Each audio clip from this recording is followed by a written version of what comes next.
Buenas Hola, tardes, esta es una sesión más de América en Crisis, la parte histórica, la parte donde discutimos el Velar y yo, pues la acumulación de sucesos que conformaron a las clases que vemos actuar hoy en América Latina. Y hoy queríamos hablar, yo traigo el tema metido de comparar el siglo XIX, sobre todo, de las grandes regiones de América Latina y especialmente aquellas partes que en México conocemos un poco menos, pero que son, creo, muy importantes por su escala. Y en particular Brasil. Eh, contar dar una visión de conjunto de América Latina exige hablar de la sociedad que ahora es la más numerosa. En su momento no lo era, era México. Durante el siglo XIX era el país más poblado de América Latina, era México. Pero ahora es Brasil con mucho. Entonces, también nos permite conocer un poco mejor la historia de nuestros propios países, digamos, de Hispanoamérica, en contraste, ¿no? Haciendo una especie de comparativo. ¿Qué pasó allá que no pasó acá? ¿Qué tanto nos parecemos en verdad y qué tanto nos distinguimos? Eh, ¿Cómo se explican las coincidencias en la historia de la América española, sobre todo? una pregunta de entrada. ¿Hay diferencias entre la conquista española y la conquista portuguesa o no? Bueno, Pues, sí, todo empezó con, como ustedes saben, el Tratado de Tordesillas, ¿no? Donde un papa, fungiendo como de notario, eh, dividió el mundo que estaba siendo descubierto y prácticamente toda América le tocó a España, solo la parte más oriental de América, que es digamos, solo la puntita de Brasil, la punta oriental de Brasil le tocaba a Portugal. Este, Nunca estuvo, Brasil durante la época de la conquista de México, de Perú, no estaba muy poblado. Es de una población, de una conquista mucho más reciente y no era un país donde hubiera civilizaciones, donde hubiera imperios como el Inca o el Azteca o el Maya, ¿no? Entonces, ¿puedo, y puedo, creo puedo, que puedo- entonces, puedo introducir algo nada más? Para cuando Brasil, Clarín, para usted cuando, siempre, usted no, introduzca. bueno, para cuando los portugueses inician la conquista de Brasil, ya han estado en el África Occidental, es decir, ya tienen una experiencia Uh colonial, -huh. ¿no? Y una experiencia colonial ruda, creo, aunque no lo sé. Sí, Sí, continúe usted. Portugal es el país que descubre, que circunnavega África y por lo tanto descubre África, ¿no? Y es los primeros europeos en llegar al subcontinente indio son los portugueses, antes incluso que los ingleses. Pero sí, pero lo que quería enfocarme, la verdad no lo sé, no conozco suficientemente bien la eh, colonización o conquista, el proceso de colonización y conquista portuguesa de Brasil. Sé que es tardío y que no es tan masivo como, o sea, que comparado sobre todo con la Nueva España, eh, es cuantitativamente muy, muy, muy distinto. O sea, no hubo grandes ciudades en el siglo XVI. De hecho, los portugueses no querían reproducir, originalmente, no querían reproducir una sociedad europea en el Nuevo Mundo. Un detalle muy interesante es que tenían prohibida la instalación de imprentas en el Nuevo Mundo, Mm. porque no podían controlarlas, ¿no? A diferencia de lo que pasó en la Nueva España, ¿no? La primera imprenta del Nuevo Mundo fue en la Ciudad de México, este, en el siglo XVI, de manera que había una tradición libresca, digamos, nuestra, que se remonta hasta el siglo XVI, ningún equivalente en Brasil.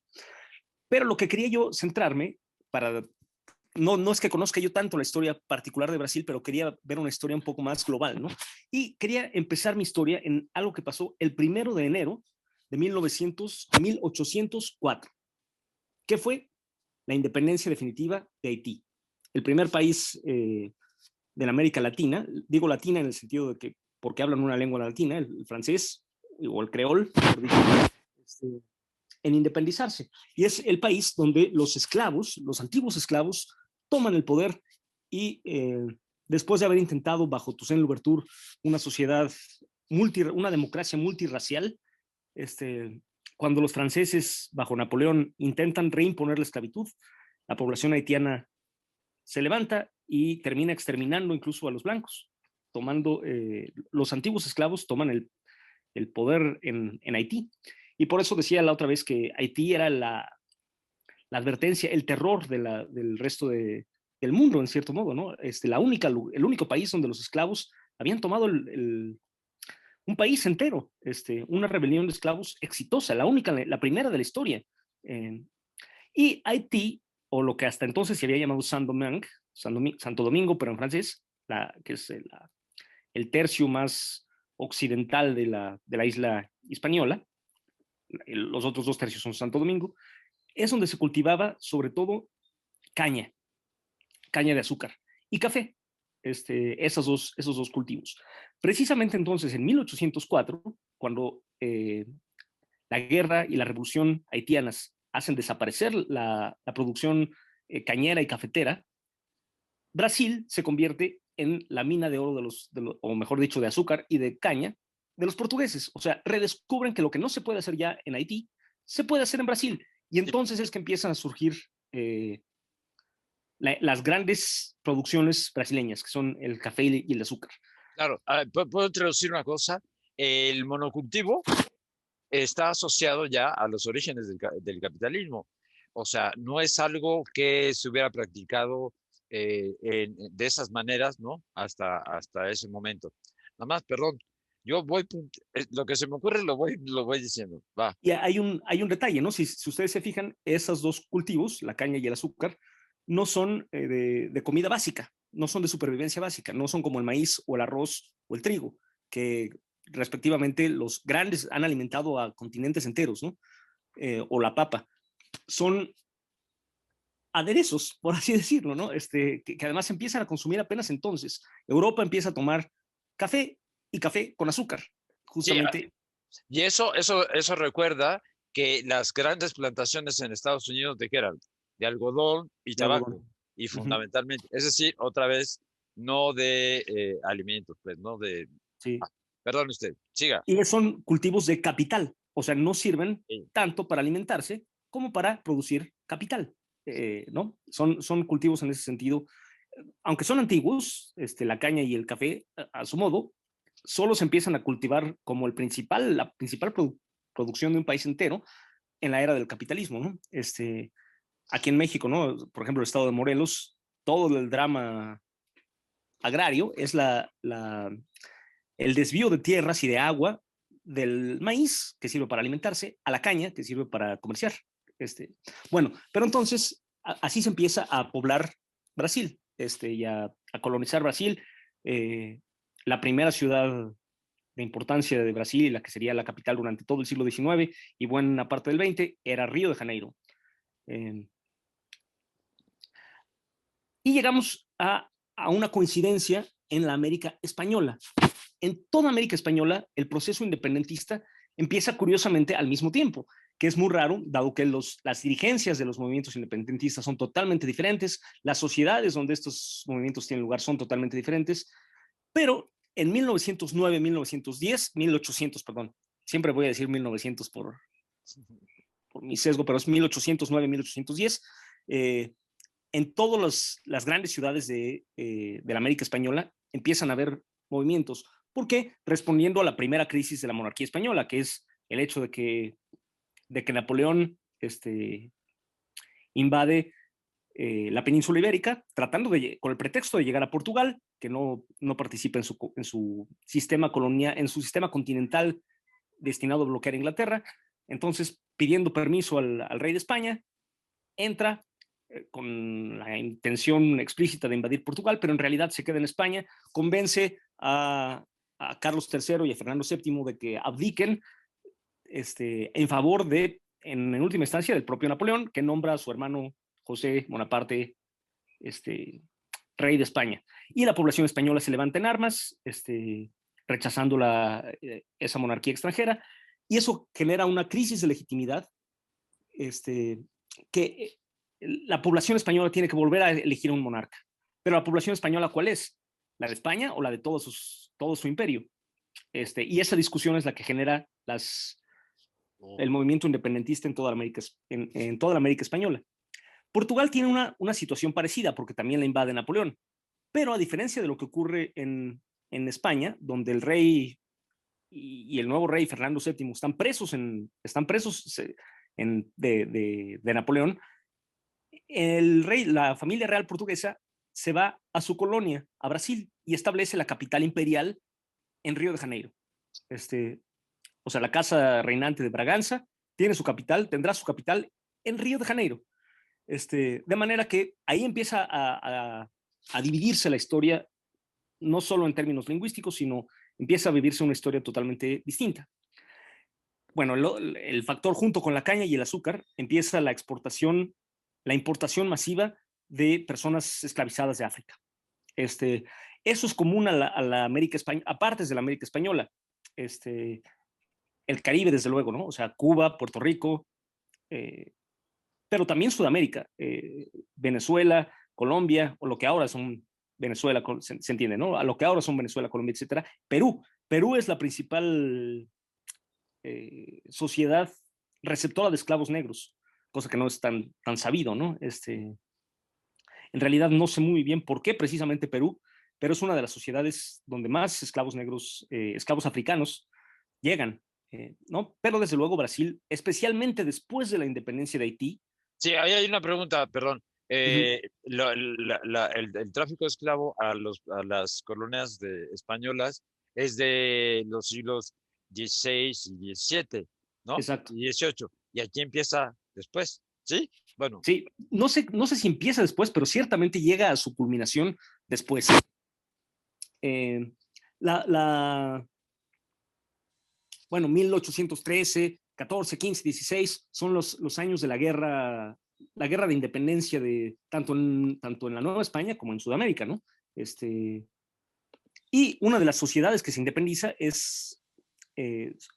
son las colonias del extremo sur, o sea, Buenos Aires. Buenos Aires es una de las ciudades la primera que logra su independencia definitiva.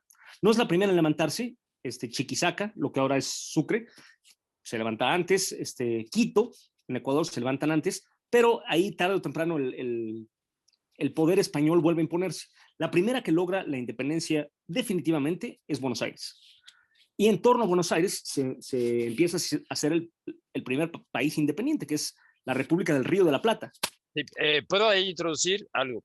Esas son la parte más extrema del cono sur, quitando Chile, digamos, donde hoy está Argentina, ya para fines del siglo XVIII, es decir, antes de esto, de lo que usted está hablando, ya habían prácticamente exterminado a la población indígena, ¿no? Bueno, para ir haciendo relaciones, ¿no? Va, Sí.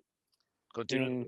Bueno, la participación de esclavos africanos en las guerras de liberación, digamos, por usar una palabra un poco anacrónica, porque esos términos son más del siglo XX, pero por decirlo así, las guerras de autogobierno, para lograr el autogobierno de las colonias españolas en América, en todos lados requieren en mayor o menor medida movilizar a la población. Y en donde hay población afrodescendiente, esto es muy importante. José de San Martín, al ir construyendo su ejército de los Andes, José de San Martín es un argentino, ¿no? Que se forma en España, participa en la guerrilla, en la resistencia contra el ejército napoleónico como oficial español, pero regresa al mundo y organiza un ejército con el que quiere invadir Bolivia, o lo que ahora es Bolivia, ¿no? Es decir, el virreinato de Perú, del Alto Perú. Y en su camino pasa por Chile y ayuda a independizar Chile, pero para eso tiene que cruzar los Andes. Y su ejército tenía ya más soldados y oficiales descendientes de africanos. Por cierto, la Constitución de Cádiz de 1812 es una de las más democráticas de su momento.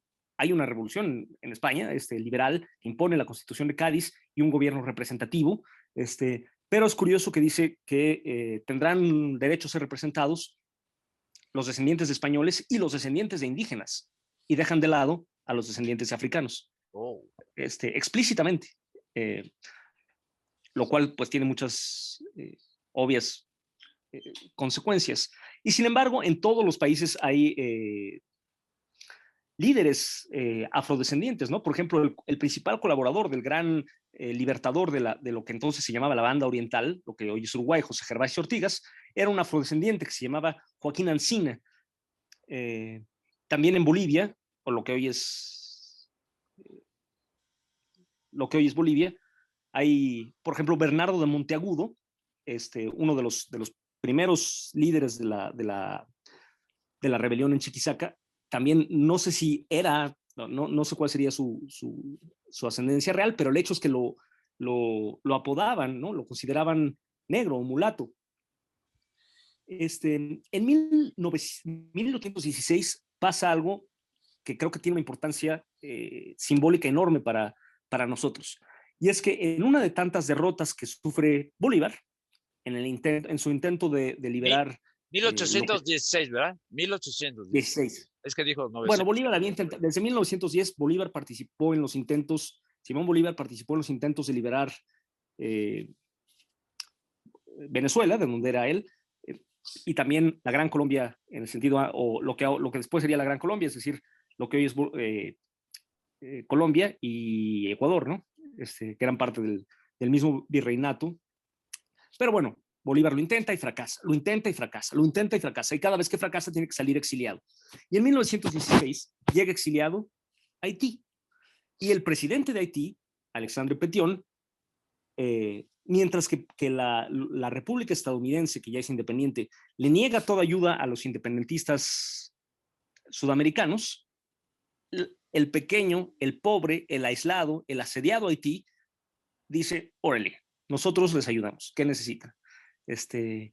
Dinero, armas, gente, simplemente una base para rearmarse. Aquí en Haití cuentan con ello, con una sola condición: si liberan su país, abolen la esclavitud. Y Bolívar se compromete a abolir la esclavitud, una promesa que él intentará cumplir, pero no lo logrará.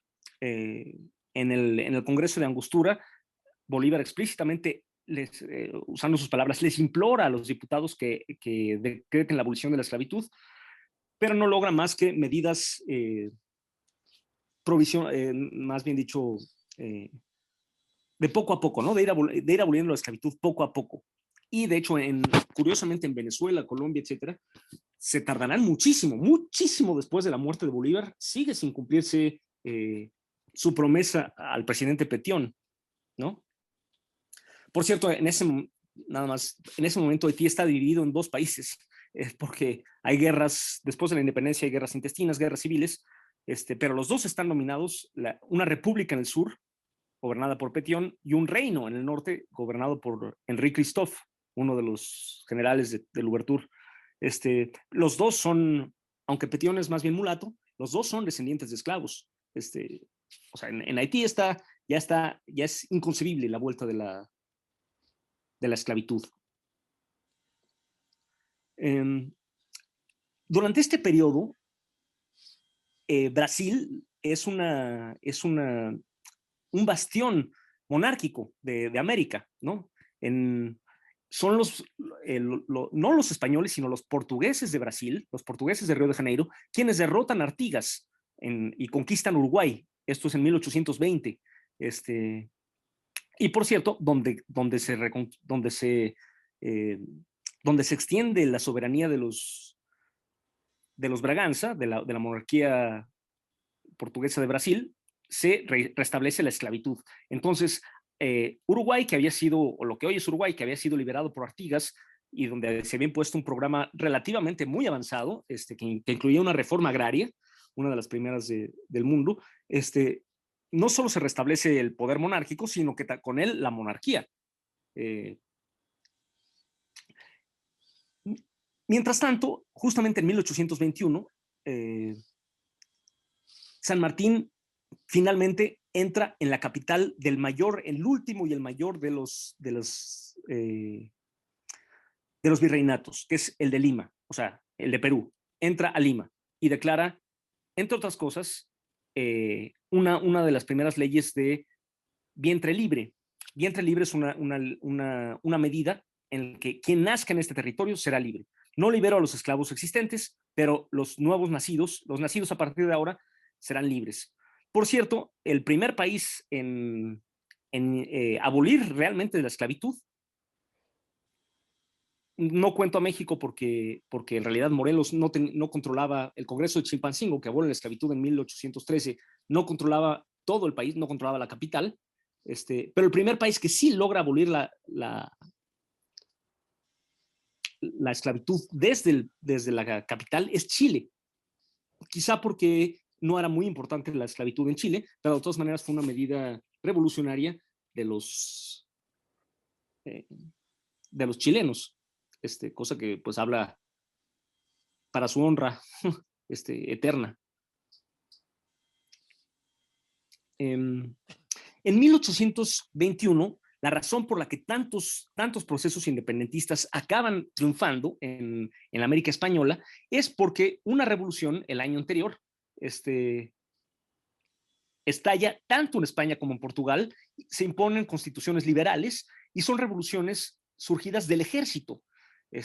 Son motines militares, en el caso de España, centrado en Cádiz, que entre otras cosas piden no nos manden a América a luchar por un rey. Entonces ahí se cancela la ayuda masiva que podrían enviarse a los gobiernos virreinales y se hace posible, por un lado, la victoria militar frente a España y por otro, se hace deseable para algunos sectores como conservadores de España, cuyo arquetipo es Iturbide, ¿no? Que dicen, ¿saben qué? Yo entre defender a una monarquía constitucional como la que hay en España y mejor proclamar una monarquía independiente, prefiero la monarquía independiente.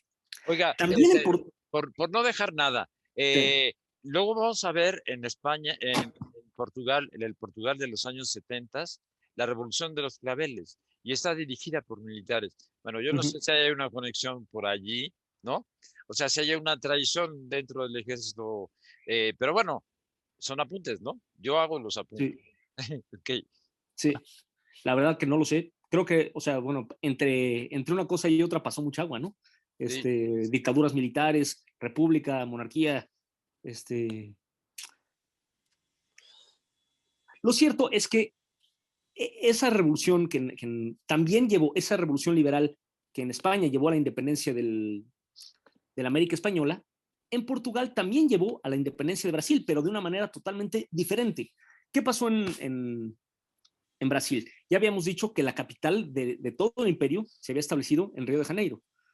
Era la capital imperial, ¿no? De Portugal y Brasil, del imperio luso-brasileño, digamos.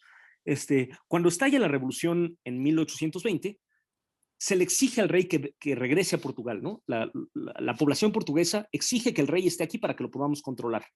Y el rey, don Juan, regresa a Portugal, pero su hijo, don Pedro, se queda en Brasil. Y es más, con la venia de su padre, o sea, sin guerra, sin conflicto, y es más, un poco para mantener un lugar donde puedan seguir mandando, sin el peligro de una revolución, don Pedro se proclama emperador de Brasil. O sea, se separan por la buena, pero sigue mandando un rey. O sea, se establece una monarquía, se establecen dos monarquías en América. Una es la de Iturbide, que será muy efímera, y otra, la de don Pedro en Brasil, que será bastante larga, que es un imperio, de hecho. El único imperio estable de América Latina, de las ex colonias ibéricas, se establecerá en Brasil.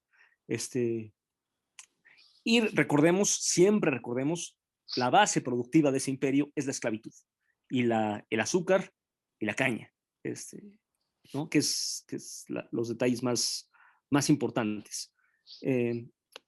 España mantiene solo, o sea, pierde todo su imperio del Nuevo Mundo, con la excepción de Cuba y Puerto Rico, que seguirán siendo colonias suyas todo el siglo XIX casi.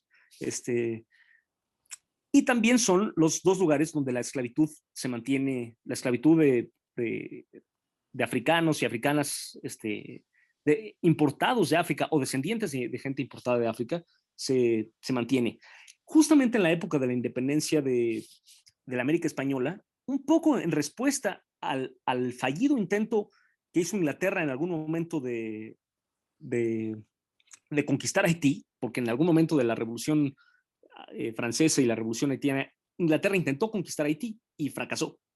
O sea, la población, los ex esclavos haitianos resistieron con éxito. Inglaterra había perdido también su principal colonia, que es obviamente las 13 colonias de Norteamérica, a finales del siglo XVIII. Entonces, habiendo perdido Norteamérica y habiendo quedado sin Haití, decide, ¿saben qué? Ahora que no tengo esclavos, he descubierto que la esclavitud es una cosa inmoral. O sea, Oiga, es una... para seguir con los apuntes, ¿no? Inglaterra ya decretó el fin de la esclavitud. Inglaterra ha sido el gran, ¿no? El gran traficante. Y sin embargo, para principios del siglo XIX, y sin embargo, en Estados Unidos es cuando, aunque ya ha habido una voluminosa trata, se destapa, es decir, ya siendo independientes los Estados Unidos, ¿sí? Bueno, Sí, ¿no? totalmente. Sí, Estados Unidos, la mitad sur de Estados Unidos basa su economía en la esclavitud. Pero curiosamente, a partir de 1820, cuando Inglaterra prohíbe la trata de esclavos atlántica, Inglaterra, no Portugal, Portugal sigue exportando esclavos del sur este asiático, o sea, Angola, por ejemplo, Angola y lo que lo rodea, sigue exportando muchísimos esclavos a Brasil, pero Inglaterra prohíbe por el hemisferio norte la exportación de esclavos. ¿Qué pasa con Estados Unidos? La masa de gente importada a Estados Unidos, de seres humanos importados a Estados Unidos como esclavos en las primeras 2 décadas del siglo XIX, es suficiente para que se empiecen a criar esclavos en suelo americano, que es una cosa brutal. O sea, el barco negrero empieza a ser sustituido por la venta de esclavos, especialmente de los estados intermedios, digamos, los más al norte de la mitad sur, que son Kentucky, Tennessee, etcétera, empiezan a ser el criadero de Georgia, Alabama, etcétera. Lo mismo pasará después en Brasil. El mismo esquema se reproducirá después en Brasil, donde los estados donde hubo esclavitud originalmente empiezan a volverse exportadores internos de esclavos, especialmente después de la prohibición de la trata atlántica. Eso no llegó a verse en Haití. En Haití, incluso hasta el momento mismo de la revolución y la abolición de la esclavitud, los revolucionarios eran mayormente nacidos en África todavía. Eso ya no será el caso en Estados Unidos ni en Brasil, donde ya son hijos o nietos de esclavos importados. Desde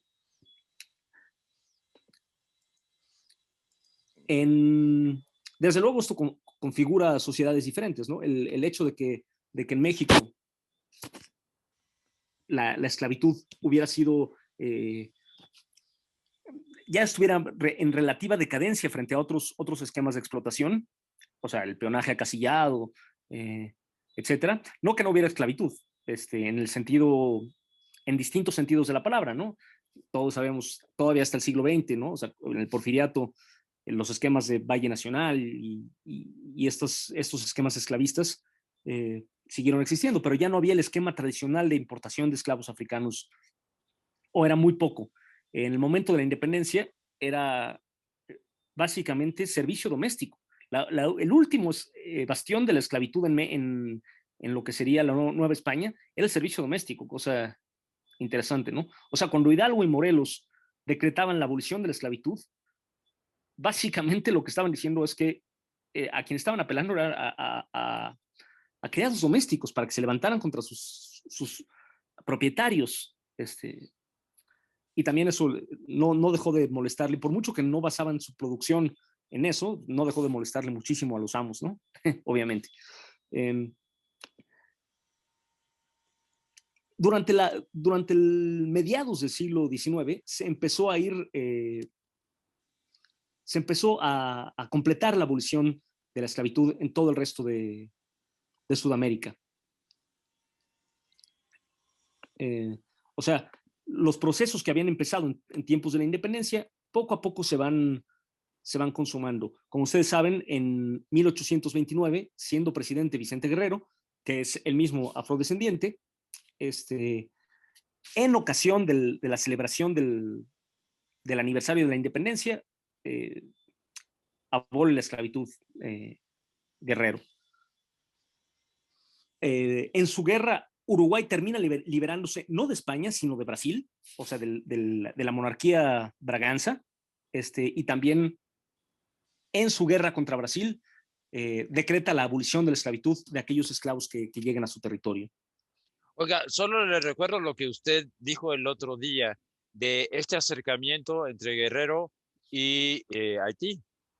Sí, que es, no cuajó, ¿no? O sea, por desgracia no dejó, no pasó nada, pero hubo intentos diplomáticos de conjuntamente atacar a la corona española en Cuba, o sea, ayudar a la liberación de Cuba. Hubiera sido muy hermoso, ¿no?, que realmente se concretara, pero es interesante.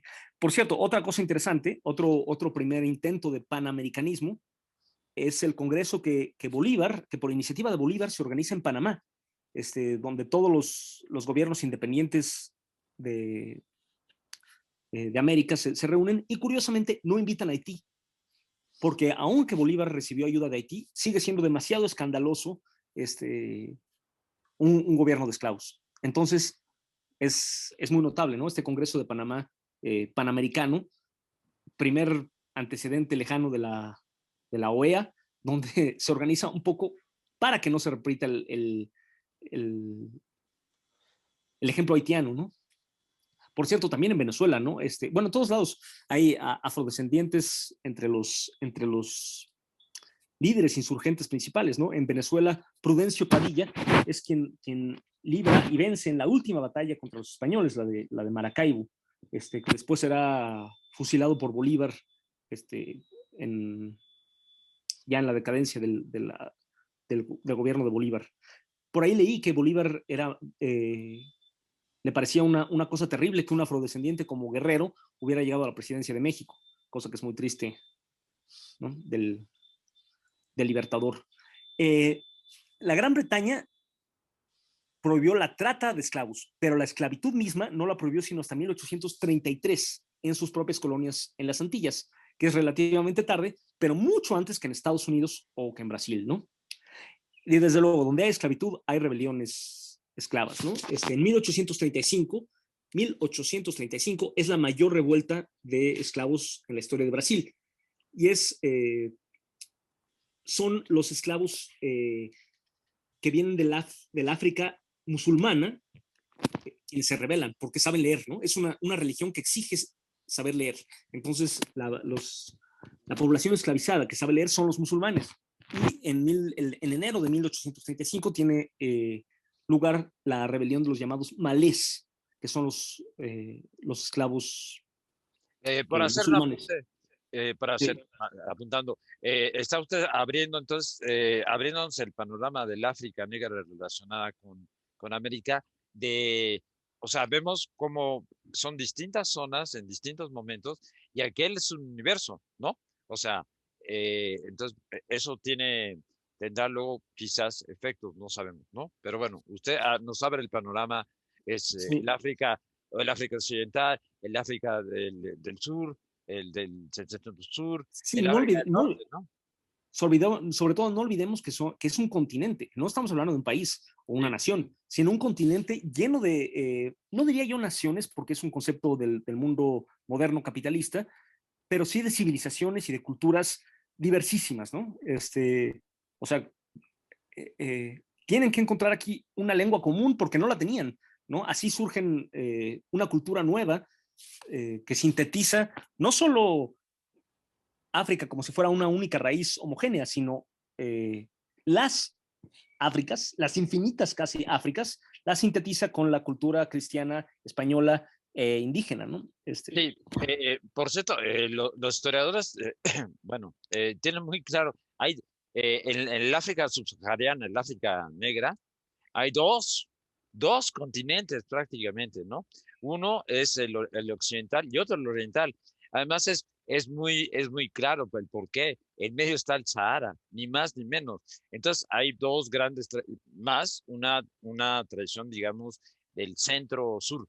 Es decir, Sí, vemos allí continentes africanos, ya no solo multitud de pueblos, ¿no? Sino, o de culturas, sino eh, por lo menos dos grandes continentes y posiblemente un tercero. Sí, en el África subsahariana, más el África del Norte, ¿no? Perdón, Sí. diga usted. Que es interesante como en las luchas entre conservadores y liberales de Sudamérica, es que en el contexto de esas guerras, es que se concluye finalmente la vieja promesa de Bolívar de abolir la esclavitud ahí. Es en 1851, o sea, 30 años después que en México, en cierto modo, cuando se abole la esclavitud en Colombia, Ecuador, en Bolivia, y en 54, cuando se abole en Venezuela, y en 55, cuando se abole en el más grande país esclavista de la América Española, que es Perú, en una revolución encabezada por el liberal Ramón Castilla. Y así termina en 55 la esclavitud en la América independiente. Pero quedan Brasil, bueno, es independiente, pero sigue siendo una monarquía europea, o sea, una monarquía braganza, y Cuba.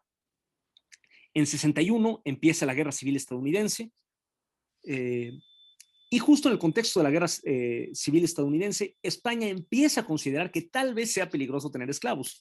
Entonces, en plena Guerra Civil Estadounidense, España decide suspender la importación de esclavos a Cuba y Puerto Rico. Pero fíjense qué tarde. Y en plena Guerra Civil Estadounidense, no habiendo sido su intención original, Lincoln proclama la emancipación de los esclavos como una medida de guerra directamente, ¿no? También durante la Guerra Civil Estadounidense tiene lugar la terrible, la súper mortífera, súper sangrienta guerra llamada del Paraguay.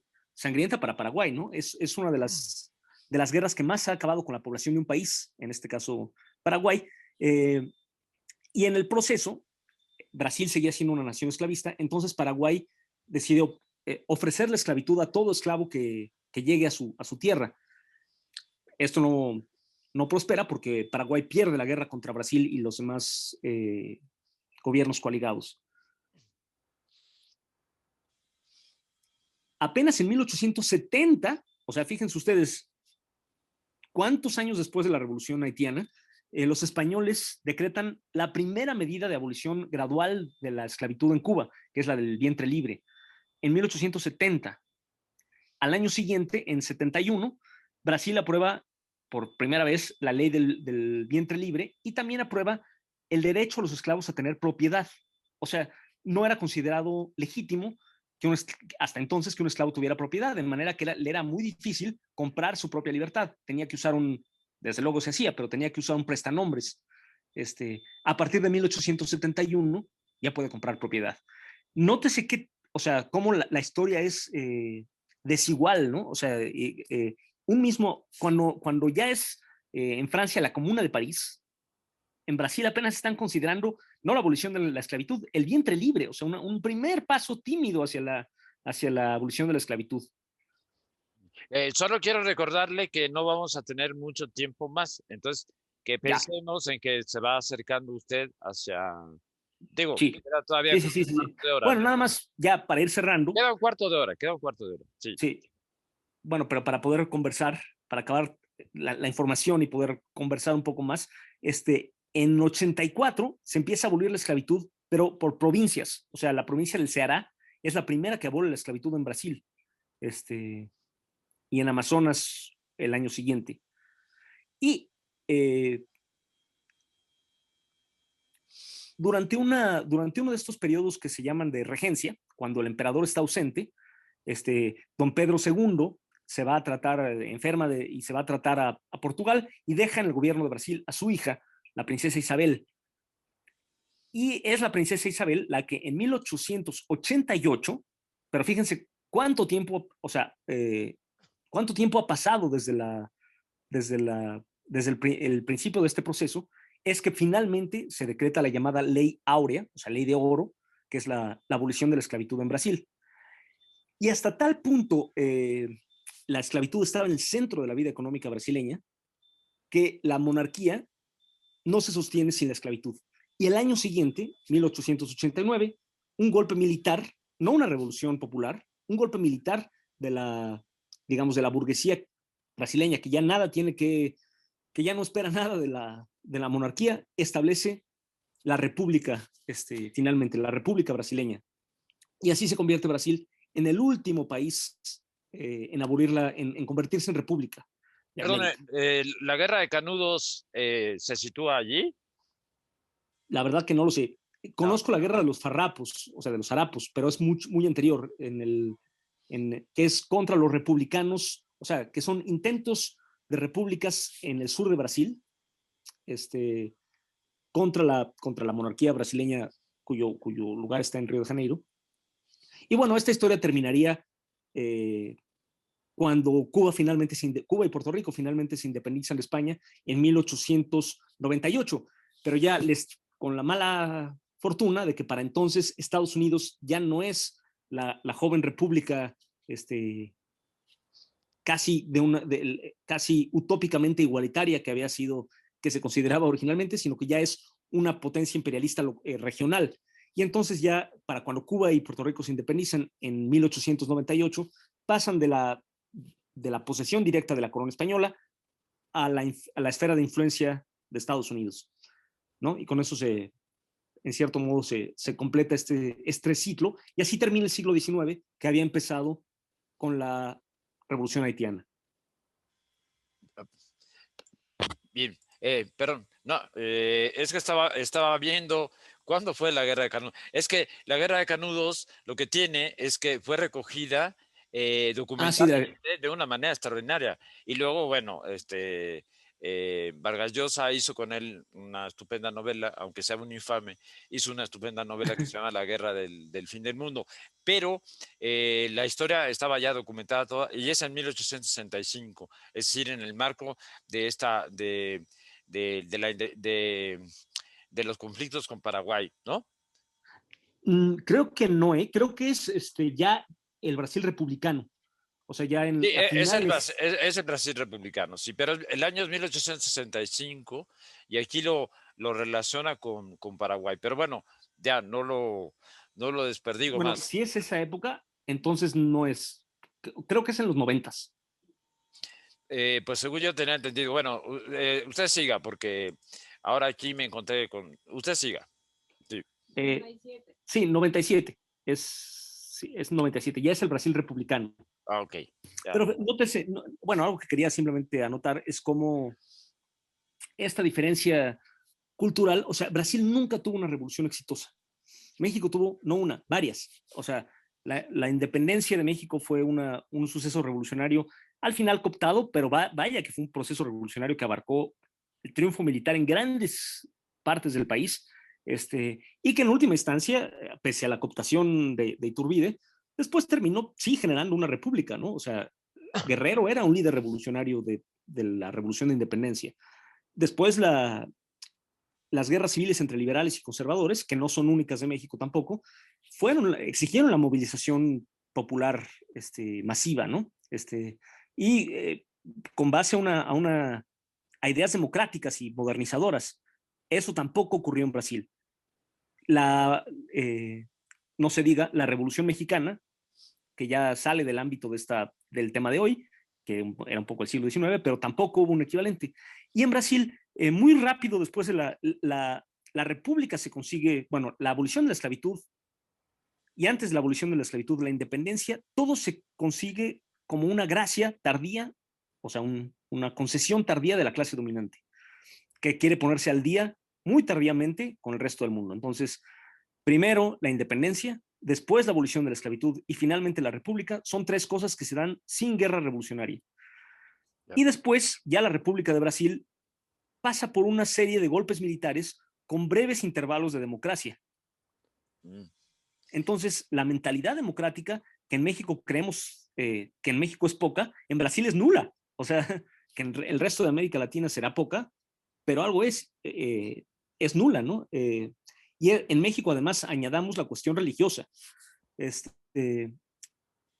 siglo XIX es una guerra por la secularidad en buena medida. Y después la guerra cristera, que también es una guerra civil, o sea que mal que bien moviliza a gente por sus ideas, a favor o en contra del Estado secular. Vuelven los que quieren un Estado clerical, vuelven a perder la guerra por segunda vez en la historia de México. En Brasil nunca vemos esto. Entonces, hasta la fecha vemos una política una sociedad que en muchos sentidos se parece a la mexicana. Es una sociedad neocolonial, o sea, que había sido colonial, pero que ahora es altamente industrializada. Rebasó Brasil a México como el país más poblado de América Latina, con mucho además. Este, a veces algunas empresas internacionales tienen producción en México y en Brasil, por lo tanto, no sería loco tener un sindicato común, por ejemplo, de Volkswagen. Este, y sin embargo, la política ocurre sobre líneas muy distintas. En Brasil está muy normalizado meter a Dios en la política. Y en México, incluso la derecha tiene que cuidarse, o sea, no puede ser explícita en eso. Mientras que en Brasil, al revés, incluso la izquierda apela a Dios en la política. Y en Brasil no es tan raro que la clase dominante diga, pues mi abuelo, ¿a qué se dedicaba tu abuelo? Pues mi abuelo criaba esclavos, el tuyo. O sea, no estamos tan lejos de una época en la que se criaban esclavos. Entonces, sí es la derecha brasileña es mucho más desvergonzada que la mexicana, aunque a nosotros nos parezca Claro. increíble. Entonces, el punto de partida del gobierno de Lula, que vemos de la izquierda, que emerge con Lula, es un punto de partida muy distinto, ¿no? Es de un proceso, digamos, relativamente reciente, ¿no? Sí, Sí, y tiene que ver con que ahí hay bueno, hubo al menos un punto de partida directamente de clase.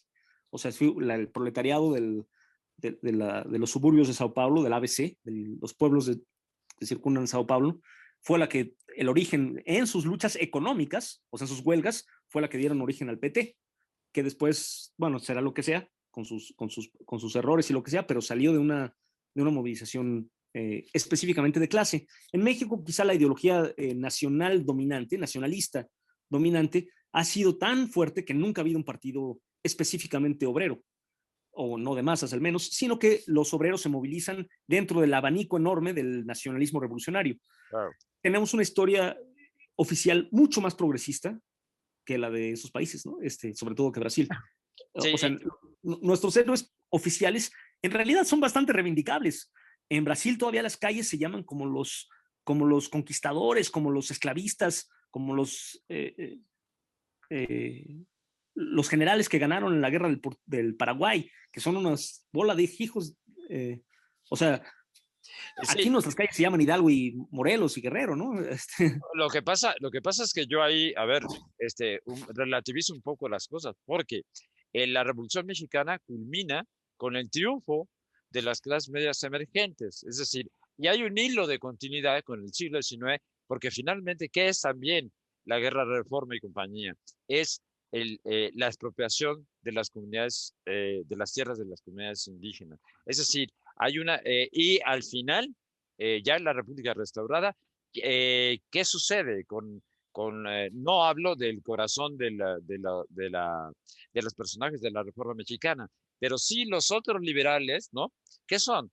Son los iniciadores de la dictadura porfiriana y los nuevos gandayas, ¿no? Y luego vamos a ver durante la revolución el triunfo de la continuidad de alguna manera de estos grupos, y entonces de alguna manera termina siendo castrante ya para los años, digamos, de Miguel Alemán.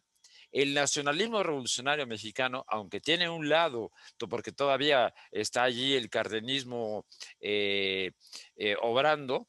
Sin embargo, lo otro que tenemos es la dictadura perfecta. O sea, tenemos un sector verdaderamente... Mire, por ejemplo, le digo, creo que lo comenté ya con usted, creo, y eso me baso un poco en datos que hay ahora, creo que en la sociedad mexicana postrevolucionaria, sobre todo a partir de la revolución a marchas forzadas, es decir, tras el cardenismo, está basada, casi juraría, en un casi universal abuso de las mujeres en México. Es monstruoso, me parece que ha sido monstruoso lo que sucedió en el México de Miguel Alemán en adelante, o sea, que fue de esos niveles, ¿no? Por eso encontramos hoy que este país tiene, por ejemplo, el doble de acoso, porque no se mide el abuso sexual, de acoso sexual, tiene el doble que Colombia y que Brasil. No puede ser. O sea, dice uno, no, sería absurdo, porque estamos hablando de un país, Brasil, que ha sufrido dictadura tras dictadura, y otro, Colombia, que ha sufrido 50 años, ¿no? Una democracia que es peor que las dictaduras. Sí. Sí, que es peor que las dictaduras, ¿no? Bueno, perdone, Sí. continúe usted, cierre No, usted. bueno, nada más quería decir que, bueno, sí, eso es cierto, ¿no? En América Latina, México es un referente histórico de la palabra machismo. O sea, cuando dicen machismo, piensan en México. O sea, el macho mexicano es un referente vergonzosamente, por lo menos regional, ¿no? Si no mundial, que es pues un... Y lo que quería decir es que no hay mal que por bien no venga. Así como el hecho de que no hubiera una imprenta en Brasil, hizo que no hubiera una tradición literaria tan pesada, ¿no? En México se conecta con el siglo de oro y tenemos nuestro siglo de oro, ¿no? Sor Juana, sobre todo. Eh, pero también, bueno, otros, muchos más, ¿no? Pero el nombre de Sor Juana pesa tanto. Pero, en fin, generamos una cultura muy tradicionalista, o sea, con mucho arraigo, muy académica, por así decir. Y en Brasil, donde la imprenta estuvo prohibida hasta el momento de la independencia, o sea, surge la primera imprenta en el siglo XIX, bien entrado, es la tierra de la vanguardia. O sea, la cultura sale sin esos complejos de quedar bien con los antepasados. Y hace que la cultura sea mucho más receptiva, la llamada alta cultura sea mucho más receptiva a la cultura popular de lo que ocurre en México, lo cual genera una cultura única en América Latina, en su frescura, en su democratismo, donde no es tanta la diferencia. Siempre hay, en todo país capitalista de clases hay una diferencia, ¿no? Cultural entre la llamada cultura popular y la alta cultura, pero en México es una cosa enorme y en Brasil no tanto. Del mismo modo, creo que el peso de la ideología nacional, del mito patriótico, en Brasil es mucho menor. O sea, cualquier... No se puede creer que uno comparta héroes nacionales con Bolsonaro, como sí compartimos, o sea, PRI, PRD, PAN, por eso incluso tienen un origen organizativo común, la mayoría de los partidos mexicanos, o sea, son decisiones, Morena es una decisión del PRD, que a su vez es una decisión del PRI, y el PAN, para estándares latinoamericanos, no es tan reaccionario, o sea, ni siquiera se reivindica democristiano, pero al menos demo, ¿no? O sea, al menos democrático, viene de una tradición más liberal que otros, ¿no? En cambio, en Brasil, creo que también a lo mejor ahí nos puede ayudar a entender por qué los sindicatos tuvieron que producir un partido, el Partido de los Trabajadores, cosa que en México el poderoso movimiento social y el poderoso movimiento obrero que llegó a haber, más bien operaron básicamente o en un nivel no político, o sea, un nivel más bien de movimiento social, y en la medida que se hacían más político, se volvían un ala de la política Sí, claro, nacionalista revolucionaria. pero aquí el tema está en que el triunfo de este sector de clases medias emergentes en México, o sea, lo que sería el PRI, creó muy rápidamente ya las bases de una cultura corporativa, es decir, de una sociedad corporativa. Entonces, para cuando el movimiento obrero en México en los años 30 emerja bien a bien, ¿no? Bueno, en los años 20 fue muy interesante también, pero se va a encontrar con una ley federal del trabajo que en 1929 establece calles. ¿Y qué es lo que es esa nueva ley federal del trabajo? Que creo yo, bueno, ¿qué es? El Estado se vuelve un mediador necesario, ¿sí? Entonces, frente, por ejemplo, la propuesta del campo zapatista para el movimiento obrero durante la revolución era que se den, o sea, cero intermediaciones, o sea, ¿no? Que capital y trabajo se confronten como deben, porque el otro es peligroso. Y sí, efectivamente, el Sí, el corporativo, árbitro no es neutral. O sea, no, no queremos el árbitro porque no es neutral. Y, eh, siga, siga. bueno, hay razones estructurales que hacen parecida a la historia brasileña, a la mexicana, incluso en el siglo XX, ¿no? O sea, tienen lo que hizo Cárdenas acá, allá lo hizo un personaje muy diferente, que fue Getulio Vargas. Pero, digamos, también allá hubo un intento de corporativizar a la sociedad, ¿no? O sea, que el sector obrero, el sector campesino, todos vamos a colaborar en la construcción del capitalismo nacional. Eso lo hizo Getúlio Vargas, que era un personaje muy distinto de Cárdenas, que no tenía escrúpulos de volverse él mismo un dictador. O sea, él podía pasar de ser un político democrático populista el mismo persona, a un dictador derechista, un poco otro personaje distinto de los otros dos es Perón en Argentina, ¿no? Pero ideológicamente requieren un discurso diferente en cada país, aunque las necesidades materiales sean muy parecidas, necesitan un discurso diferente. A mí se me hace muy gracioso que Flores Magón y Porfirio Díaz, Ricardo Flores Magón, los hermanos Flores Magón y Porfirio Díaz, tuvieran los dos como referente a Juárez. O sea, que se llamaran el Partido Liberal Mexicano, y Porfirio Díaz hubiera dicho, no, el Partido Liberal Mexicano soy yo. O sea, todos tenían una historia oficial en común, y hasta la fecha, ¿no? Nosotros reivindicamos a Flores Magón y a Zapata, y hay calles que se llaman Flores, o sea, el PRI fundó calles y cosas que se llaman Zapata y Flores Magón por todos lados, ¿no? Bueno, sí, pero es Eso que no pasa en otros lados, ¿no? hay una expropiación de la historia por parte del partido, de un partido Pero también hegemónico. es un poco común. También las decisiones del Partido Comunista Mexicano en los años 40 se hacían llamar José María Morelos, para que no vayan a decir, Okay. no, la generación del 68, he oído a algunos decir que descubrió a los héroes patrios. No es cierto. Hernán Laborde en los años 40 llamó a su organización el Círculo Morelos, Claro. ¿no? Y Sí, era para tener un lenguaje común con la clase dominante, o oiga, con el lenguaje dominante, muy deliberado. El periódico del Partido Comunista retomó un viejo nombre de un periódico católico, La Voz de México, en los años 40, ¿no? Que es pues muy interesante, ¿no? Obviamente también todo esto, el reformismo del movimiento obrero también es común a Brasil. Lula terminó siendo el administrador de un proyecto neoliberal, nada más de que con la diferencia de que tenía una base social más amplia, pero nada más, ¿no? Lula y Dilma. Y también había Prestes, el líder del Partido Comunista Brasileño, apoyó en su momento a Getúlio Vargas. O sea, nada de esto es tan único, pero claro. sí adquiere formas ideológicas muy diferentes, ¿no? Y que a veces es rico, creo, conocernos exige conocer un poco a los otros para saber qué tenemos, qué tan único es nuestra unicidad, qué es lo que tenemos de único y qué no, que no siempre estamos conscientes. Ahí yo tengo por obligación que reivindicar, Actual. a ver, el cardenismo, ¿en qué sentido? Me parece que no hay un espíritu propiamente corporativo dentro del cardenismo, creo, ¿no?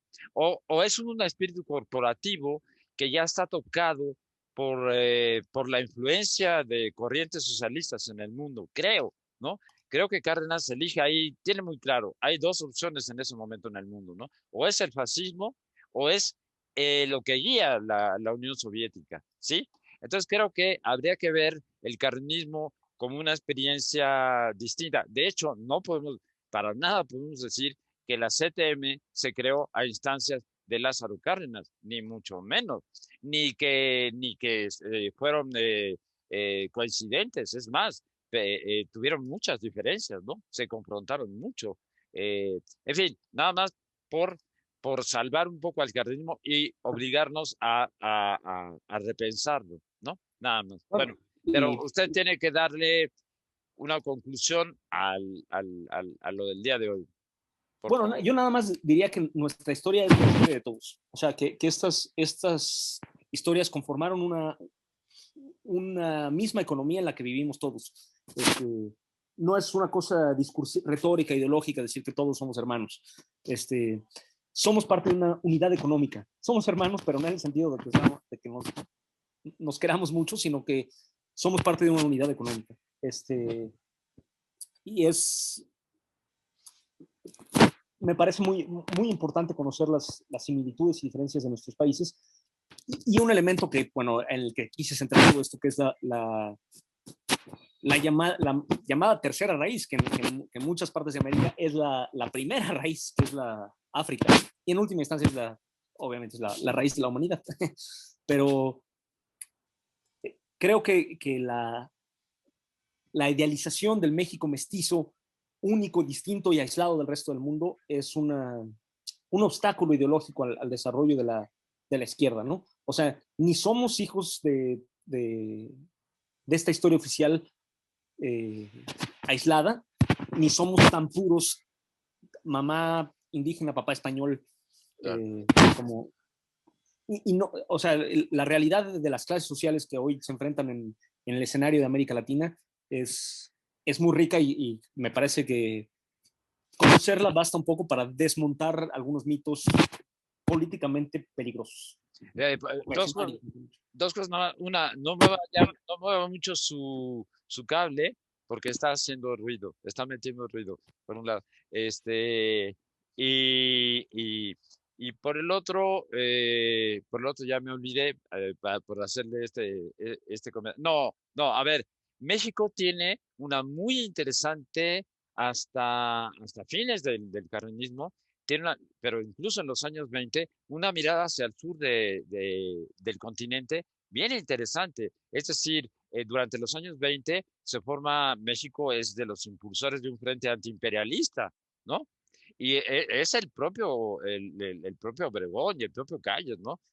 Quienes impulsan esto. O sea, tenemos una visión, una mirada puesta en el sur del continente. Bueno, lo tenemos en ese tiempo. Luego lo vamos a volver a tener cuando vengan los años 60 y 70, ¿no? Y otra vez vendrá después el proceso posterior que nos hará ver solo hacia el norte.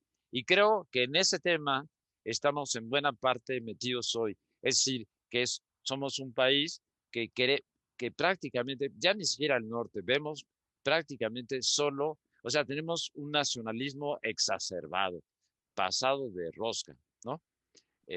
Bien, bueno, concluya usted esta plática ya. Y bueno, nada más que el parroquialismo, en el sentido, no el nacionalismo, no, ya ni nacionalismo es, ¿no? O sea, ya no es despreciar al otro, es no conocerlo, ignorarlo, ¿no? Sí sirve algo, ¿no? O sea, no es desinteresado. Les interesa que creamos que el resto del mundo no existe. Claro, Este, la historia, además, sí. no, siga usted, perdón. Nuestra historia no es la historia del Estado mexicano, como nos la quieren hacer, sino de la sociedad mexicana, y esa no conoce fronteras. O sea, la historia del pueblo no conoce fronteras, la historia del Estado sí, ¿no? Y tampoco es que yo crea que hay que mirar al sur a costa del norte. No. Creo que hay que conocer la historia de Estados Unidos, he dicho muchas veces, o sea, muy intensa, está en el centro también, es una misma historia también con la del resto del mundo, ¿no? No todo, Estados Unidos tampoco es una sociedad homogénea, es una sociedad con antagonismos de clase y de raza y de género cabroncísimos.